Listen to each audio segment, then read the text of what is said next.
Hello and welcome to all. स्वागत है आप सभी का मेरे इस यूट्यूब चैनल में। इस वीडियो में हम इस पैराग्राफ को जो आप स्क्रीन पर देख रहे हैं इंग्लिश से हिंदी में ट्रांसलेट करेंगे। जो बच्चे चैनल पे नए हैं वो चैनल को सब्सक्राइब करेंगे। बिना कोई टाइम वेस्ट किए हम डायरेक्टली अपने काम पे लग जाएंगे। इस पूरे पैराग्राफ को हम हिंदी में ट्रांसलेट करेंगे और देखेंगे एक एक करके कि कैसे कैसे कहाँ पर कौन कौन सी सावधानियां रखनी है। इसका पीडीएफ मैं आपको डिस्क्रिप्शन में लिंक दे दूंगा, वहां से डाउनलोड कर सकते हैं अगर किसी को चाहिए। ठीक है, और आप अपने खुद से भी प्रैक्टिस कर सकते हैं। चाहे तो इस वीडियो को पॉज कर लीजिए, पहले खुद से प्रैक्टिस कीजिए और उसके बाद उसको मैच कीजिए कि क्या आपका मैच हो रहा है या नहीं हो रहा। ओके, तो स्टार्ट करते हैं। तो पहले हम इस पूरे पैसेज को पढ़ लेते हैं, देन उसके बाद हम इसको प्रॉपरली ट्रांसलेट करेंगे। देखिए यहां से शुरू करते हैं। मैं हाईलाइटर ले लेता हूं। N ancient times, a king name Vikramaditya ruled in this country. He was a very just king.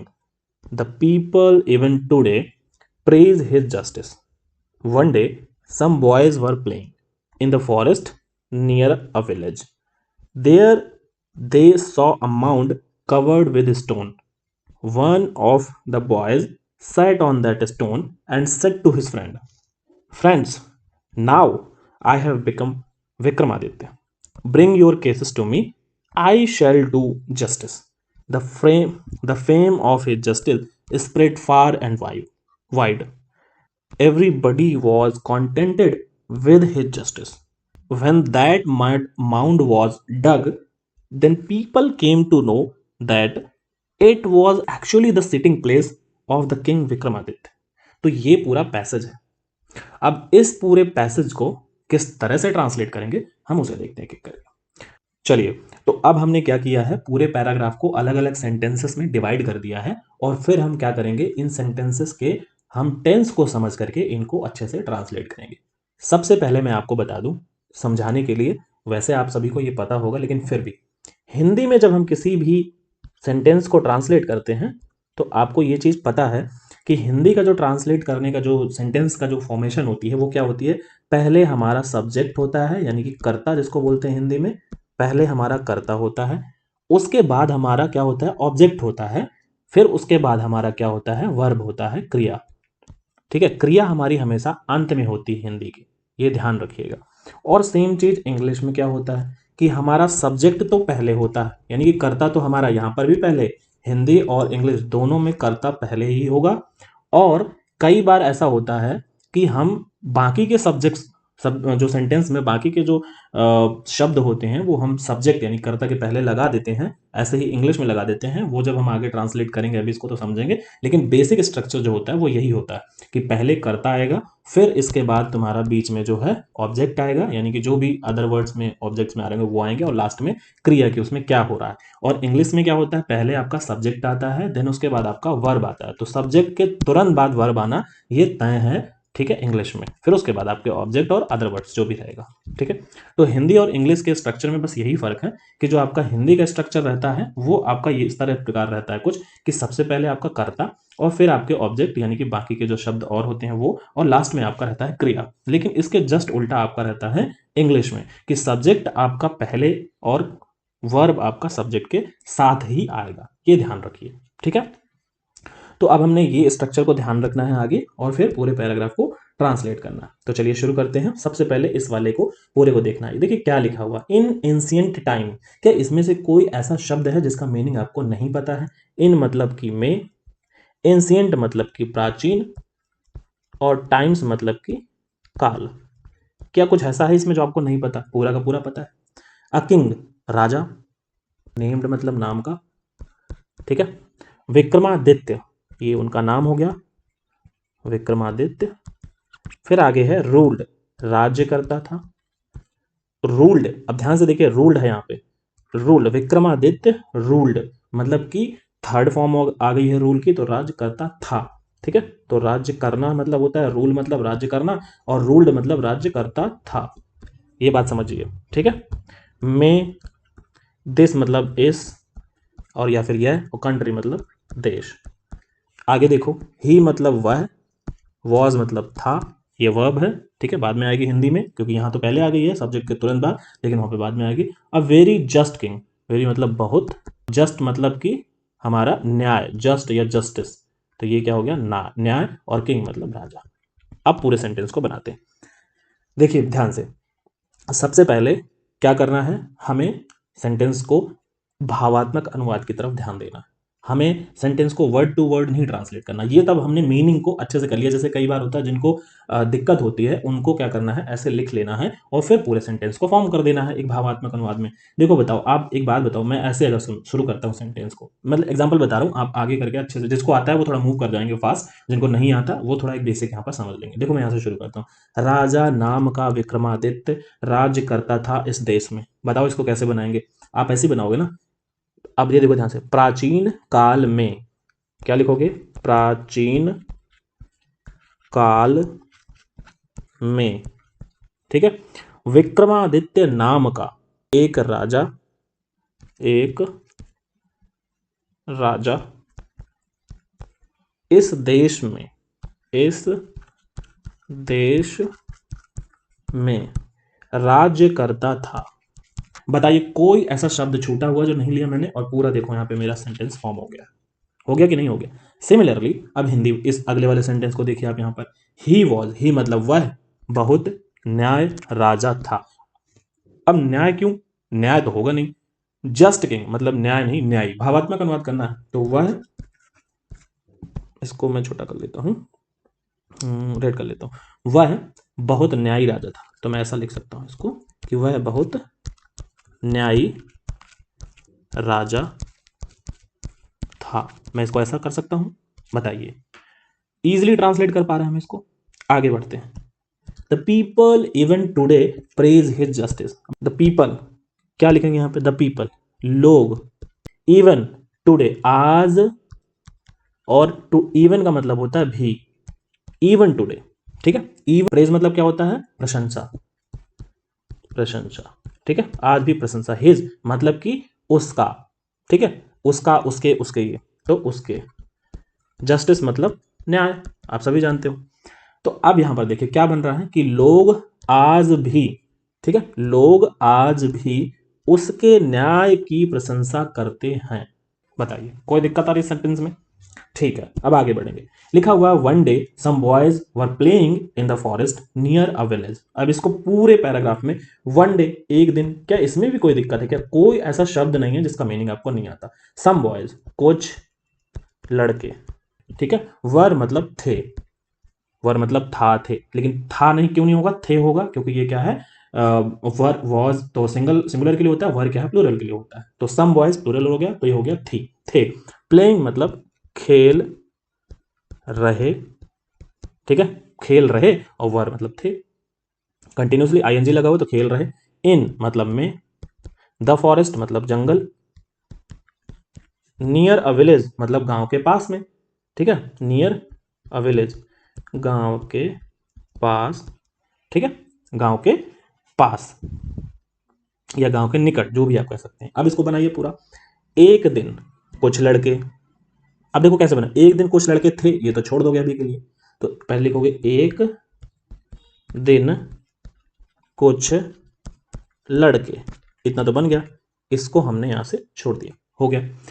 अब क्या, एक दिन कुछ लड़के खेल रहे थे, नहीं अभी बाकी का भी तो है, खेल रहे थे मैं जंगल के पास, ये तो बनेगा नहीं। तो एक दिन कुछ लड़के गांव के पास के जंगल में, गांव के पास के जंगल में खेल रहे थे, ये सही बन रहा है। पूरा का पूरा सेंटेंस हमने बना दिया। अब इसको ध्यान से देखिए। There there they saw a mound covered with stone. वहां, देयर मतलब वहां, दे मतलब उन्होंने या वे, ठीक है, देयर दे मतलब उन्होंने या वे, या उन्होंने भी होता है, ठीक है। सॉ मतलब देखना या देखा। अ माउंड, माउंड मतलब होता है मिट्टी का ढेर, ठीक है, मिट्टी का ढेर या टीला जिसको बोलते हैं, टीला भी बोल सकते हो, या मिट्टी का ढेर। कवर्ड मतलब कि, कवर्ड मतलब उसके ढका हुआ या घिरा हुआ उससे, तो ढका हुआ, कवर्ड है मतलब ऑलरेडी ढका हुआ। विद स्टोन मतलब पत्थर से या पत्थर के द्वारा, विद स्टोन, ठीक है, पत्थर से या पत्थर के द्वारा। चलिए, तो अब देखिए इस पूरे सेंटेंस को कैसे, वहां उन्होंने देखा, टीला ढका हुआ, ठीक है, पत्थर से, क्या बनता है कोई, तो अमाउंट मतलब एक टीला, ठीक है। तो अब देखिए यहां पर क्या बन रहा है कि वहां उन्होंने पत्थरों से ढका हुआ या पत्थर से ढका हुआ एक टीला देखा या एक मिट्टी का टीला देखा। बन गया पूरा सेंटेंस। अब आप लोग अपनी कॉपी में अच्छे से राइटिंग बना के लिखिएगा। मेरी राइटिंग अच्छी है, बस मैं ये जहाँ पर जिस लैपटॉप में लिखता हूँ इसका पेन अच्छा नहीं है, इसलिए मेरे से राइटिंग बनती नहीं है इसमें, अदरवाइज मेरी राइटिंग अच्छी है। ठीक है, तो आप लोग इसको देखिएगा कि कैसे कैसे मैंने किया है और आप लोग घर में भी ट्राई करिए। ठीक है, नेक्स्ट आगे बढ़ते हैं। आप लोगों को बता दूं कि अगर आप जीएसटी की तैयारी कर रहे हैं, एसएससी जीएसटी की, तो ये चैनल आपके लिए बहुत हेल्पफुल है। आप इसे सब्सक्राइब कीजिए और वीडियो को लाइक भी कीजिए ताकि मेरा हौसला बढ़े। वीडियो के डिस्क्रिप्शन में व्हाट्सएप ग्रुप का लिंक है, आप उससे जुड़ भी सकते हैं और आपको इससे रिलेटेड वीडियोस मिलते रहेंगे और मैंने कई सारे वीडियो चैनल में ऑलरेडी अपलोड भी किए हुए हैं। ठीक है, आगे बढ़ते हैं। One of the boys sat on that stone and said to his friends. अब देखो इसमें से क्या क्या शब्द जो है उसका मीनिंग आपको नहीं आता, सब कुछ आता है। वन ऑफ द बॉय, उनमें से एक लड़का। वन ऑफ द बॉयज का मतलब होता है उनमें से एक लड़का। ठीक है, तो ये हो गया उनमें। Sat on that stone, sat मतलब क्या होता है? सैट मतलब बैठ गया, बैठ गया। ठीक है, बैठ गया। ऑन, क्या? ऑन दैट स्टोन, उस पत्थर पर। ऑन दैट स्टोन मतलब उस पत्थर पर, उस पत्थर पर। और सेड, कहा, टू हिज फ्रेंड, अपने दोस्तों से। हिज मतलब अपने या उसके, मतलब हिज दोस्त मतलब अपने दोस्तों से के लिए हिज लगेगा ना, तो अपने दोस्तों से या अपने साथियों से। ठीक है, तो अपने साथियों या दोस्तों से। अब आगे, friends now I have become Vikramaditya. दोस्तों अब मैं, अब now I have, I have मैं, बिकम मैं बन गया हूं, बन गया हूं। I am become, I S, I am, ये होता है ना, तो विक्रमादित्य मतलब नेम है उनका, विक्रमादित्य। ये हो गया। अब देखिए उस पूरे सेंटेंस को लिखना कैसे है। उनमें से एक लड़का उस पत्थर पर बैठ गया, बिल्कुल सही जा रहा है। और अपने साथियों से कहा। ठीक है, और अपने दोस्तों से कहा या साथियों से कहा, लिख सकते, दोस्तों से कहा। क्या कहा? दोस्तों अब मैं बन गया हूं, क्या बन गया हूं? विक्रमादित्य। दोस्तों अब मैं विक्रमादित्य बन गया। तो लिखोगे, तो ये सेंटेंस मैंने पूरा ट्रांसलेट किया। आगे बढ़ते हैं, देखिए। Bring your cases to me, bring मतलब लाना। ठीक है, तो लाना या लाओ, तो यहां पर हो जाएगा लाओ। योर अपने या तुम्हारे, केसेस मतलब कि केसेस मतलब मुकदमे, टू मी मेरे, टू मी मेरे पास। ठीक है, मेरे पास, टू मी मेरे पास। क्या है? अपने मुकदमे मेरे पास लाओ। ठीक है, बन गया, इजी है। आई शैल डू जस्टिस, शैल मतलब फ्यूचर की बात कर रहे हैं, तो आई मतलब कि मैं, शैल करूंगा, गीगा गी वाला था, आई शैल डू जस्टिस, तो डू मतलब करूं, और ये शैल आया मतलब गा गे, तो करूंगा जस्टिस, न्याय, मैं न्याय करूंगा। तो आ गया मैं न्याय करूंगा, सिंपल है। ठीक है, उसने अपने दोस्तों से कहा कि तुम अपने मुकदमे मेरे पास लाओ, मैं न्याय करूंगा। ठीक है, अब आगे, द फेम, चर्चा। ठीक है, चर्चा, किसी को फेम मिल जाता है, बोलते हैं बहुत फेमस हो गया, मतलब उसकी चर्चा बहुत हो रही है।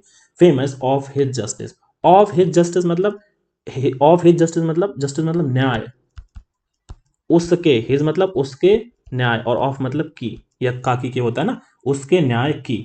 हो गया। आगे, spread far and wide, spread मतलब हर जगह फैल जाना। ठीक है, तो फैली मतलब न्याय, फैली या फैल जाना। आगे जो भी मैं अभी बना दे रहा हूँ, अभी बताऊंगा। फैल मतलब तुम्हें आपको दिमाग में ये रखना कि स्प्रेड मतलब फैलना, फैलने की बात हो रही है। Far and wide, far and wide मतलब होता है दूर दूर तक।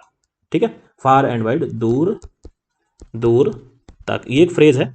फार एंड वाइड, वाइड तो दूर दूर तक। अब यहां से बनाइए इसको कि the fame of his justice, the fame of his justice मतलब उसके न्याय की चर्चा, हिज मतलब उसके, उसके न्याय की चर्चा दूर दूर तक फैल गई या फैली हुई थी।